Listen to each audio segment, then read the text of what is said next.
To listen to American Scandal 1 week early and ad-free, join Wondery Plus in the Wondery app. Download the Wondery app in your Apple or Google Play mobile app store today.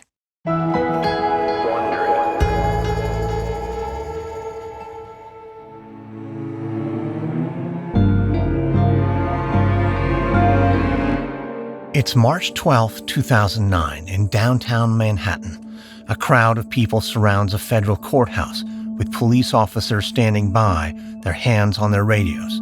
Journalists and members of the public gather behind a safety rail. A car pulls up in front of the courthouse and parks. Suddenly, the crowd begins to murmur. Photographers raise their cameras, and when the door to the car opens, a man with silver hair and a dark suit steps out. It's Bernie Madoff, and by now he's used to the feeling of people gawking. It's not just that Madoff is one of the richest men in the world, or a legend on Wall Street. Madoff has been making international headlines recently for other reasons. 3 months ago, he was arrested and charged with committing one of the largest acts of fraud in the history of finance.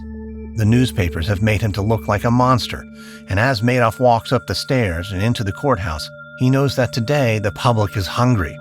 But he isn't going down without a fight. He believes that there is still a chance he could walk away a free man. Madoff enters courtroom 24B and takes a moment to compose himself. The air is hot and stuffy, but Madoff tightens his tie, buttons his jacket. He knows he has to be poised and collected, no matter how scared he actually feels. Because soon he's going to make a statement that will change the course of his trial. Madoff walks over to the defendant's table and takes a seat. Soon, a courtroom door opens and the judge enters in a flowing black robe. The room falls silent as the judge makes his way up to the dais. The court will now hear from Maureen Ebel. Madoff winces and glances right. He sees a 60-year-old woman approaching the stand. She's wearing a cheap purple suit and looks worn down. This is bad news for Madoff. He hoped that today he'd get the chance to just enter his plea and make himself look like a decent person, someone who shouldn't go to prison. But with this move, the judge has now allowed witnesses to give testimony before Madoff speaks. The older woman takes a seat on the witness stand, and the judge looks down from his bench. Miss Ebel, you've asked to speak today before I hear the plea of Bernie Madoff. May I ask why? Because I want everyone to know what kind of creature stands on trial today. And what, Miss Ebel, did he do to you? Ebel pauses and bites her lower lip. Last year, on December 11th, I got a call. It was 10:45 p.m. It's my uncle. I figured calling that late, there must have been some kind of disaster or maybe a death in the family. So why did he call? He told me that Bernie Madoff, this man sitting right here, has just been charged with fraud. I gave Bernie my entire life savings, and my uncle told me all the money was gone. Miss Ebel, how much money did you lose? Everything. All of it. I spent a lifetime working as a nurse. My late husband left me his savings. Altogether, $7.3 million, and it was all gone. I had to sell everything. I even started picking up nickels on the sidewalk. All because of this man. Ebel points a finger at the defendant's table, and Madoff takes a deep breath. This looks bad, but the trial isn't over, not yet. The judge bows his head and looks back at Ebel. What do you hope will come from this day, Miss Ebel? I pray that Bernie Madoff will suffer nothing less than the full weight of the law. Miss Ebel, thank you for your testimony. As Ebel descends from the stand, she glares one last time at Madoff.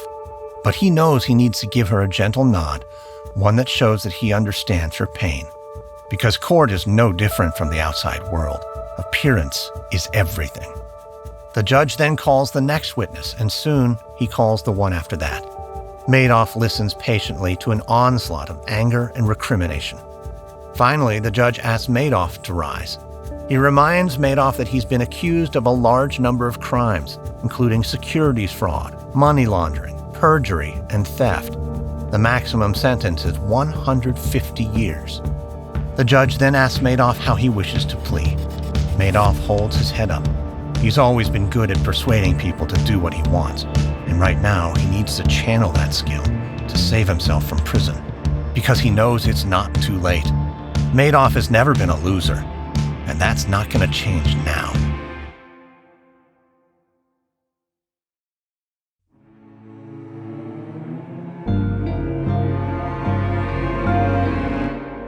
From Wondery, I'm Lindsay Graham, and this is American Scandal.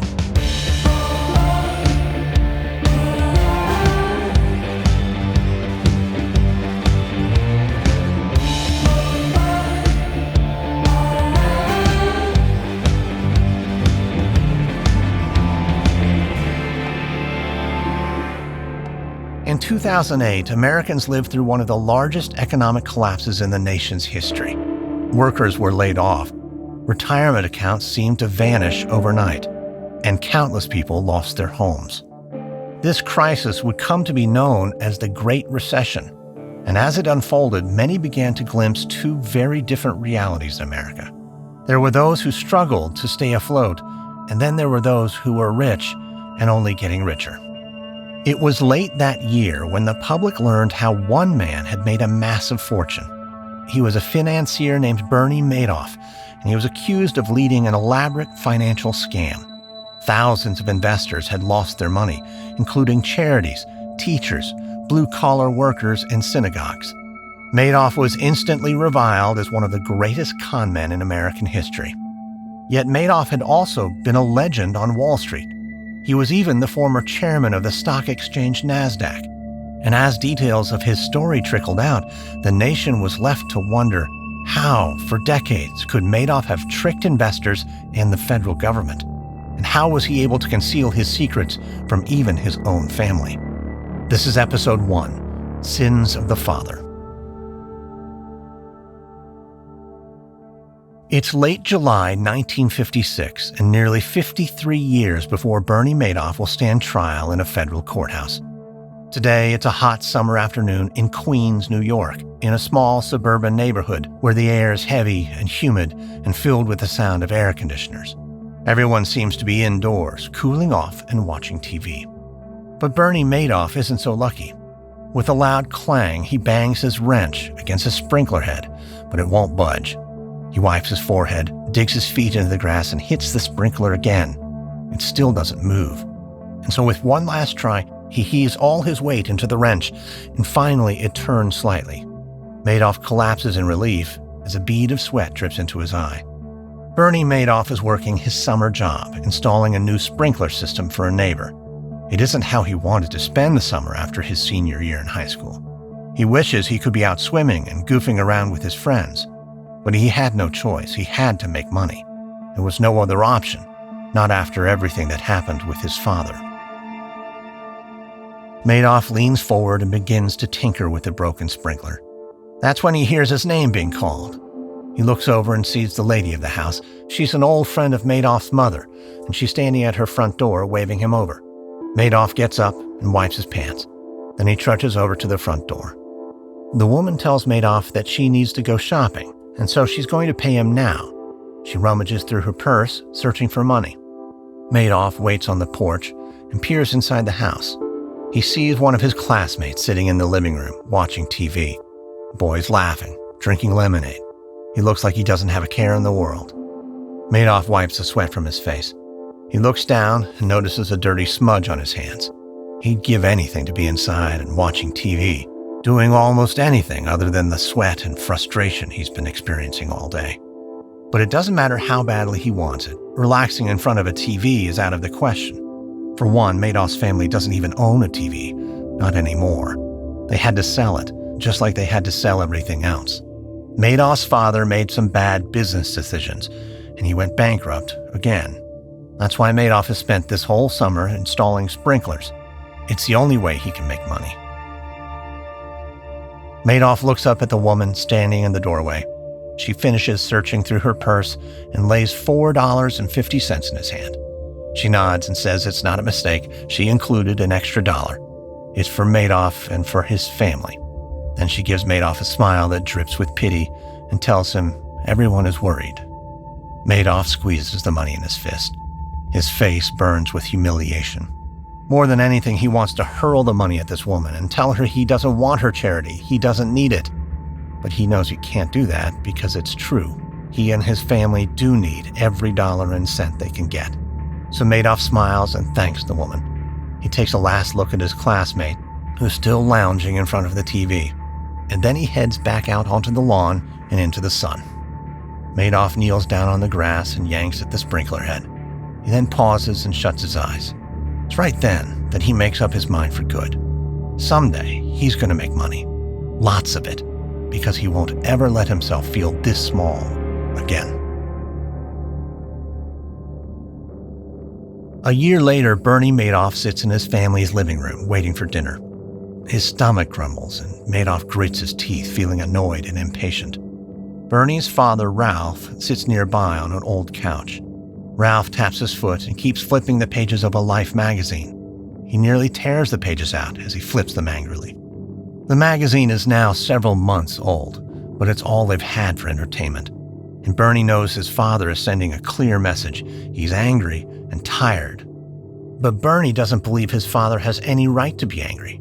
There's a reason they don't have a TV or anything else to read.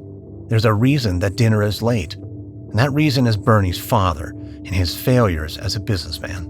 Ralph ran a manufacturing business and was involved in stock trading. And after some bad decisions, he had to file for bankruptcy.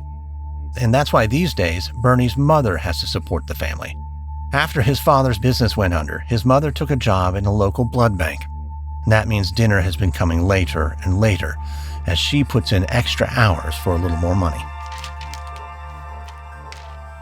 Bernie watches his father flip through the pages when suddenly he feels something inside him snap. Hey, Pop, enjoying your old magazine? Of course not. All we've got is garbage. Yeah, but it's our garbage. The garbage we know. I'd take that garbage over a new TV or new magazines or a new radio. Boy, you think you're funny? Well, maybe I'm not funny, but I am hungry. I'm tired of waiting. Well, I'm not the one in charge of dinner, so blame your mother. Well, I would, if she weren't also the one paying the bills. Bernie watches as his father's cheeks grow flush. Ralph sets down the magazine and his nostrils begin to flare. You think I'm not good enough for this family, don't you? No, all I'm saying is you could learn a lesson or two from Mike's dad. You're talking about Art Lieberbaum? Now what do I have to learn from that schmuck? Oh, about a million things. He bought stock in Polaroid, and just yesterday, Polaroid went public on the New York Stock Exchange. Now he's a millionaire. Overnight. I'd say that's a lesson you could learn. Bernie sees his father grow visibly tense. He knows that he's picked a fight, and he probably just wounded his father's pride. It's no secret that Ralph had been hurting ever since his business went under. He seems angry whenever he's reminded that his wife is the breadwinner. But Bernie knows that sometimes people are like horses. They just need a kick to get them going. Still, his father scowls and shakes his head. Yeah, well, I guess some guys have all the luck. There's nothing lucky about buying that stock. He made a choice, and he doesn't pretend like he's a victim. At that, Ralph rises from the couch. He steps up to Bernie and holds his face inches away. Now you listen to me, kid. Some people get lucky, some don't. And mark my word, Lieberbaum's going to find out that luck runs in streaks. With that, Ralph Madoff turns and stomps away. Bernie exhales and sinks back into his chair. Then he stares off into the kitchen. Dinner still won't be ready for a while. Not until his mother gets home from work. Bernie's stomach grumbles audibly. But despite his hunger, he suddenly feels a small, electric tingle of excitement. He realizes there's nothing special about Art Lieberbaum. If he made $1 million, then Bernie can make that kind of money too.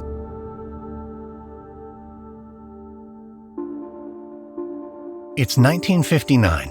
Bernie Madoff lies on his twin bed reading an article in the Wall Street Journal. It's about how technology is revolutionizing finance. The industry is changing rapidly, and there are now millions of dollars up for grabs. Madoff finishes the article and lets the paper drop to the floor. He gazes around his bedroom, feeling a wave of bitterness rising inside him. 2 years ago, Madoff resolved to get rich, to make something of himself. But somehow, he's still living in his parents' house, and he's still poor. His life does not look like it's supposed to. In part, that's because he let his mother, Sylvia, convince him to go to law school. She said being a lawyer was a safe way to make money and get some stability. At the time, he thought she was right. But now, sitting in his childhood bedroom, he can't believe he went along with the plan. He's now in his early 20s, engaged to get married, but still broke and still living at home while he finishes law school. Feels like high school all over again. Making things worse, he doesn't like law school. The law has no buzz, no speed, no risk or reward. Makes him feel like he's sitting still, going nowhere. Bernie rises and looks out the window. High above, he can make out the white trail of a soaring airplane. It's hurtling through the sky, going somewhere fast and somewhere far away. Bernie swallows hard. He knows it's time to make a decision. It's time to start living the life he wants. So he turns and leaves the bedroom. Then he makes his way downstairs, where he finds his mother, Sylvia, wiping the counters. He stands in front of her, his heart racing, his palms sweaty, but he knows what he has to say. A moment later, his mother looks up, and Bernie makes the announcement. He's quitting law school. He's going into finance. That's his dream, and he needs to pursue it. Sylvia sets down a rag and stares at Bernie. He knows that he needs to start explaining himself. So he tells her about all the new things he's seeing in the world. Jets are soaring through the skies. There are computers that can run calculations thousands of times faster than a person. With technology, everything, everywhere is on the cusp of revolution. With so much changing, there are now new ways to make a fortune, and that's what he's going to do. Sylvia doesn't speak. She just looks at Bernie with tired eyes. Bernie knows that she lived through the Great Depression. She watched her husband fail multiple times while trying to make a quick buck. He knows that that's the last thing she wants, for him to take a risk with his future. Sylvia steps forward and says exactly that. But she also says she's worried about something else. No reputable firm would hire a Jewish kid from Queens. The Madoffs live in a different world from all those titans of finance. So, she asks, where does Bernie plan to work? Bernie looks down at the floor, gathering courage. Then he tells his mother that he's going to start his own shop. All the other firms are slow, steeped in old ways, and that's why he'll have the advantage. He'll use technology, and he can guarantee he'll come out the winner. Sylvia picks up her rag and once again begins wiping down the counter. With a quiet voice, she tells Bernie that his father used to make the same kind of promises. Bernie feels himself grow cold. He's not like his father. All his father does is sit around, complain, blame others for his own failures. That's not how Bernie lives. He knows that life is a series of choices. You can choose to be successful, or you can choose to get left behind. Bernie Madoff has chosen to be a winner. So he turns, walks away from his mom, heads back to his bedroom and starts to plan everything he's going to pack. He can't live at home much longer, and he won't live like this anymore. Off in the distance, he can hear the rumble of another jet that's slicing through the air, and all at once he feels driven with a sense of purpose.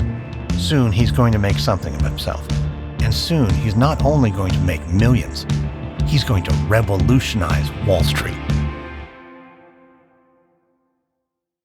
American Scandal is sponsored by BetterHelp.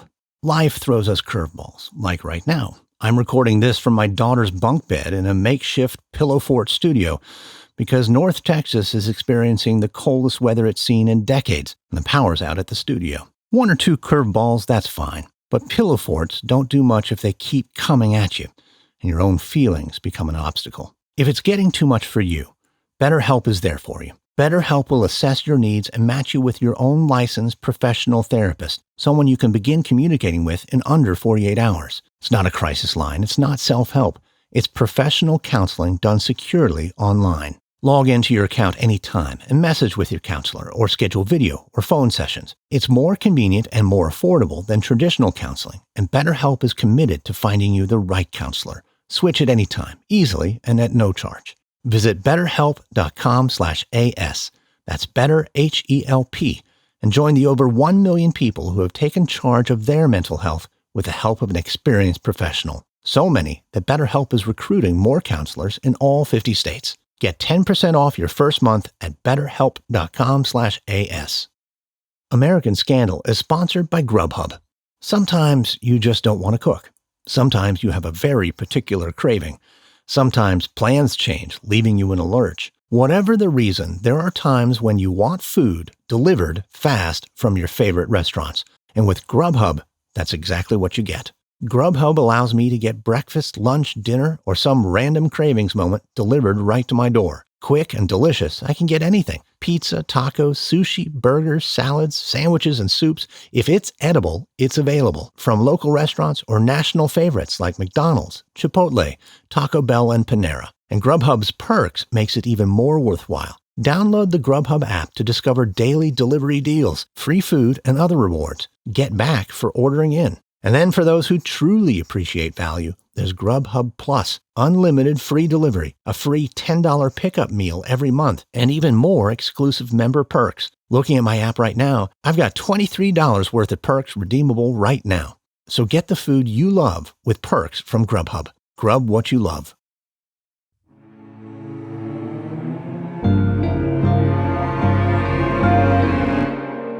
It's 1962. Inside a small office in downtown Manhattan, Bernie Madoff paces nervously.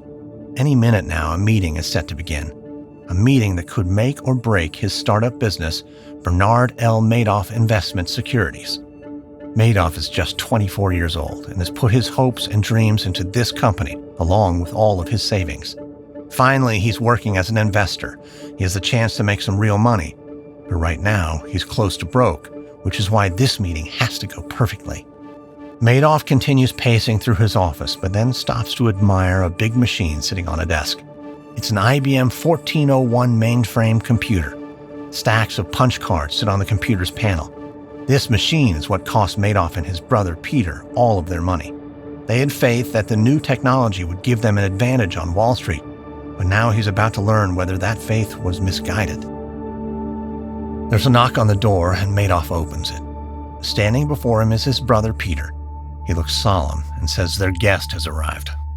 Bernie nods, stealing one last glance at the computer. He only hopes this gamble will have been worth it. Then he turns his frown into an easy grin and steps into the hallway. Bernie passes through the office and smiles at his beautiful wife, Ruth. She winks back. Just like Peter, she also works for the firm. It's a family business, but that's not what sets them apart. And that's not how Bernie's going to sell his services to the man who's now standing in front of him. Carl Shapiro is small in stature, but he's a major force in the world of business. Shapiro is a king in the garment industry, and he's the owner of a vast fortune. He's also connected to a network of wealthy investors. A mutual friend introduced them, and today Madoff is hoping to convince Shapiro to invest in the firm. If all goes well, maybe Shapiro will recommend the firm to some of his friends. The two men shake hands, and then Bernie and Peter launch into their pitch. Bernie explains that their firm has a distinct advantage. Peter is an expert with technology, and with their mainframe computer, they can run trades 300 times faster than their closest competitors. Shapiro squints and asks why that matters. Bernie leans forward and smiles. He explains that by using their technology, they'll be able to get money into Shapiro's pockets before the other guys even have time to write up a deal. Trading faster means making more money. Shapiro sits still, his expression inscrutable. Bernie has seen this look before, though, and he knows what it means. This man thinks Bernie is either stupid or crazy. Either way, the answer will be a no.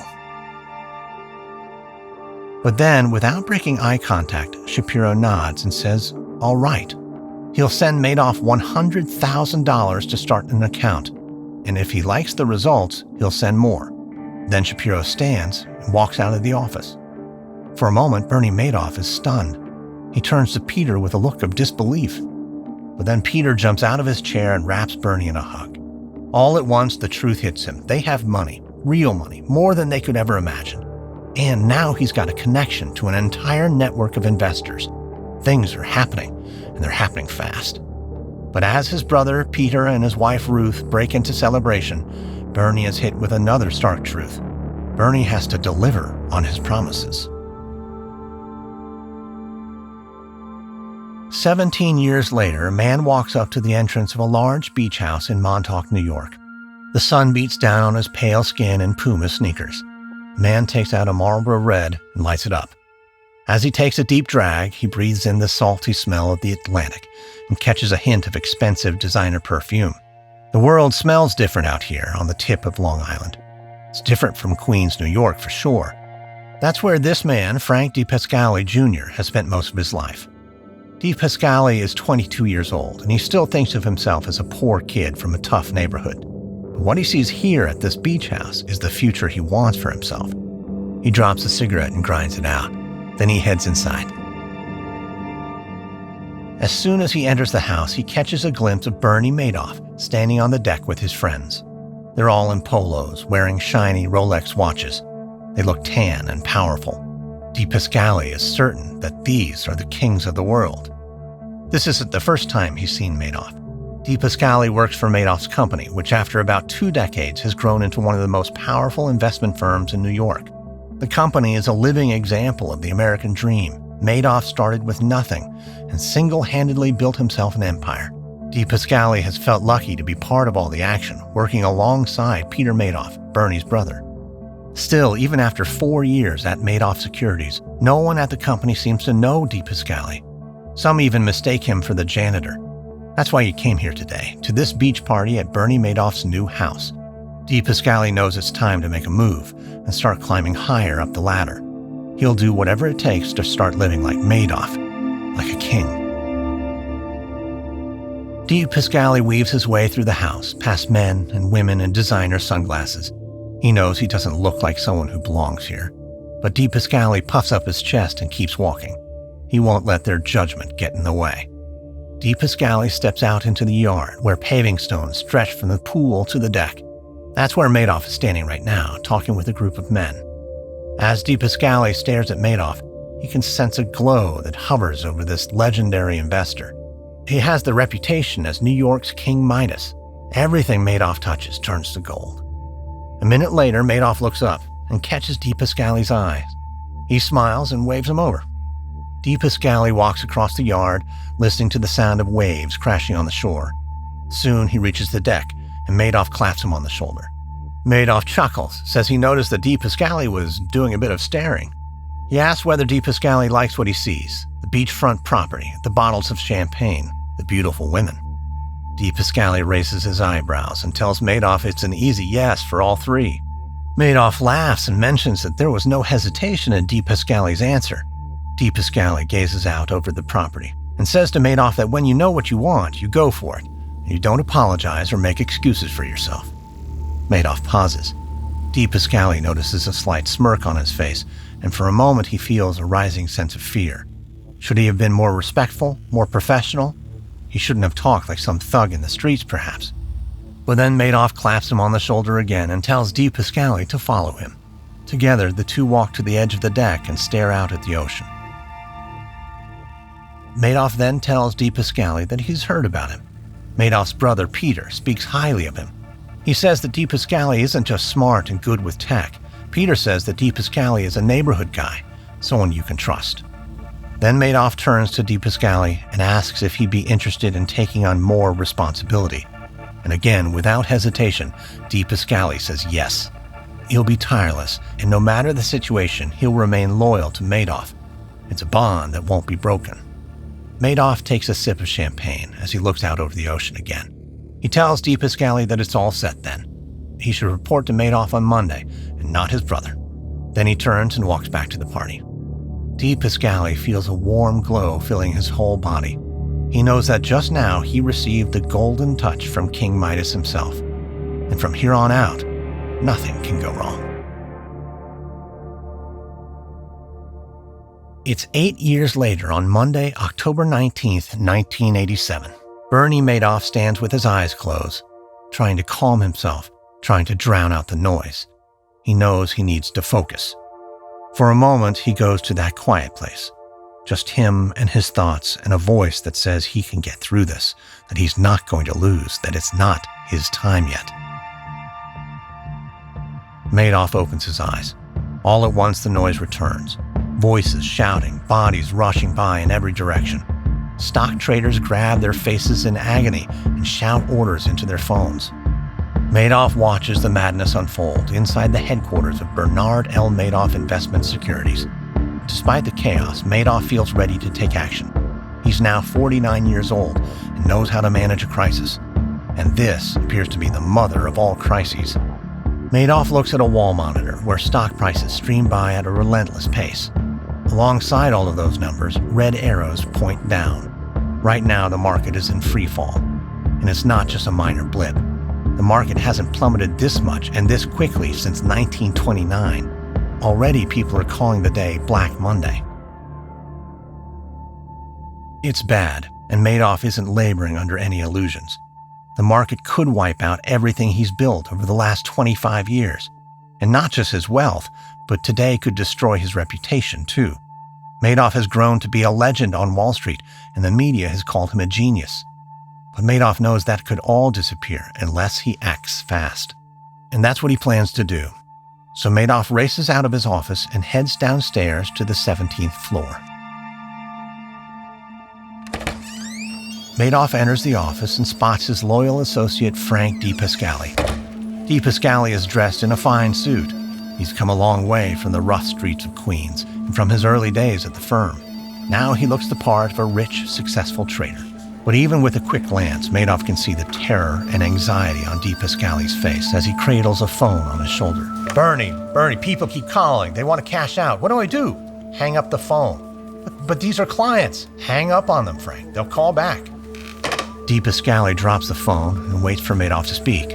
Listen, Frank, the market's in free fall. That means everyone is in free fall. People are panicking. Yeah, no kidding, they're panicking. Their money is evaporating. Okay, that's what they believe.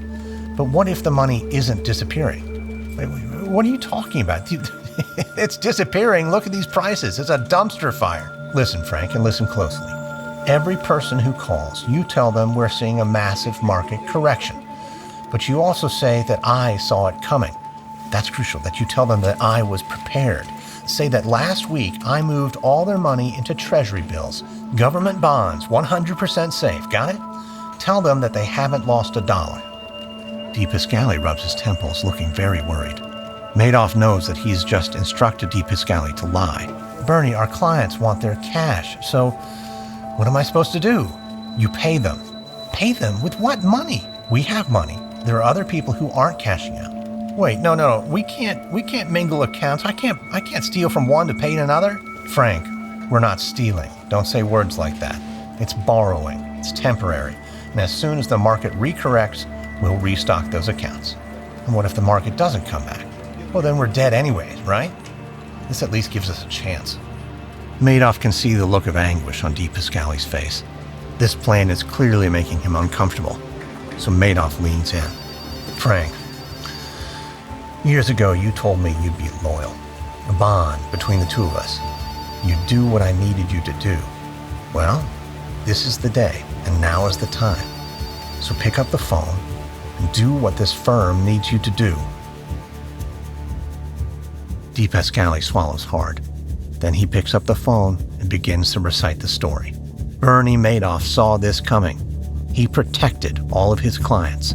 The money is safe. Madoff feels his muscles relaxing. He feels good, in control. Because even as the rest of the world panics, Madoff knows he'll stay on top. He'll fix this little problem when the time is right.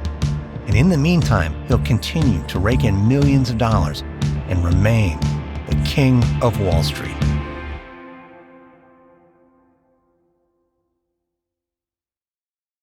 American Scandal is sponsored by Honey. Like I mentioned, I'm snowed in. No trips to the store, no going anywhere. But over the past year especially, we've all grown used to shopping online for almost everything. And many outlets offer amazing deals, if you have the right coupon code. But what if you don't? How much are you overpaying? No worries. You'll always have the right discount codes with Honey. Honey is the free browser extension that scours the internet for promo codes and applies the best one it finds to your cart. Looking out the window and seeing the bleak midwinter landscape, I thought maybe I should get more plants in my house. So I went looking for a new planter. I went to a popular online homewares merchant, and bingo, Honey found 3 coupons, the best one saving me 20%. That's $32 in this case. And in fact, Honey has found over $2 billion in savings for its over 17 million members. So if you don't already have Honey, you could be straight up missing out on free savings. It's literally free and installs in a few seconds. And by getting it, you'll be doing yourself a solid and supporting this podcast. Get Honey for free at joinhoney.com/scandal. That's joinhoney.com/scandal.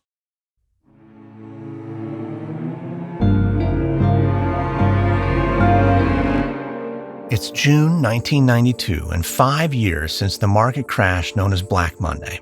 Today, Bernie Madoff is at home in his luxury penthouse on Manhattan's Fifth Avenue.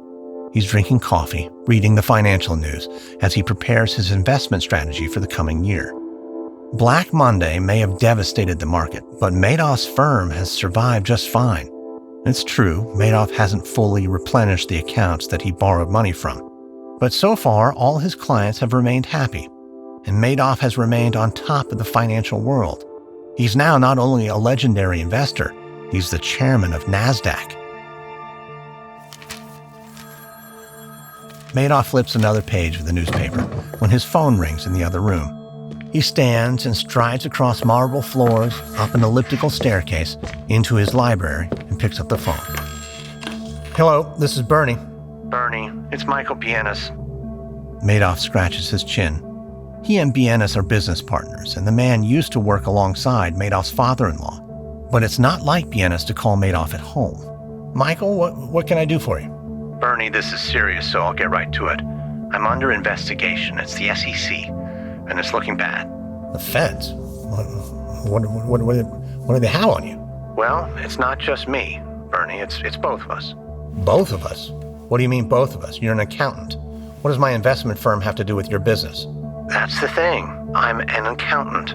But how long has it been since we started investing with you? 30 years? Yeah, about 30 years. Yeah, so you know where this is going. It's not our own money. It's our clients' money. We've been taking their money and investing it with you, which we're not allowed to do because of the SEC rules. Damn it, I know what the SEC rule says. You're not licensed. You're accountants. But you've been investing your clients' money. That's right. And let me guess. Now you want all your clients' money back. Well, it's not that we want the money back, it's that we need it back. How much? I don't have the books in front of me. Madoff waits for a response, but the line goes quiet. Michael, what's the total? Bernie, it's $441 million. And you need all of it? Plus any interest. And if I don't get you the money? Yeah, then the SEC isn't just going to come after me. Madoff hunches forward and rubs a hand through his hair. He knows he has no choice. He has to come up with the money. If he doesn't, the SEC will start digging around and they'll learn the truth. They'll see how he siphoned off money from his own clients' accounts and he'll go to prison. But he has a problem. He doesn't know how he's supposed to get that kind of money. Paying out $441 million could ruin him. Madoff stands and begins to walk around his library. He knows that there's a silver lining here. There always is. Somehow, he'll figure it out. But in the meantime, he has to keep Bienes from making things any worse.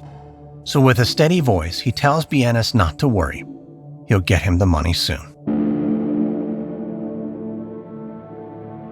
2 weeks later, Frank DePascali sits in front of a computer screen, staring at rows and rows of green text.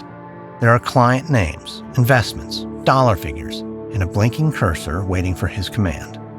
DePascali chews on the rim of a styrofoam cup. Cold coffee sloshes around at the bottom. Then he bangs the table and stands up. He can't do this. He can't follow the orders that Bernie Madoff just gave him. Madoff told him to liquidate every one of their accounts, all of them, all the clients, and all their investments. DePascali was then supposed to pool the cash without saying anything to the clients. Madoff said this was their only option. They needed to come up with $441 million. Otherwise, they were done. For days prior, DePascali had been trying to help Madoff come up with the money. The methods they thought about were unsavory, including skimming off the top of big dollar investors.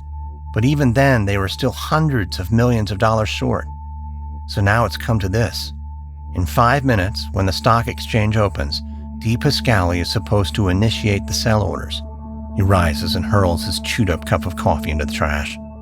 DePascali knows he can't do this. He may have come from some rough streets, and he may have done some illegal things in '87.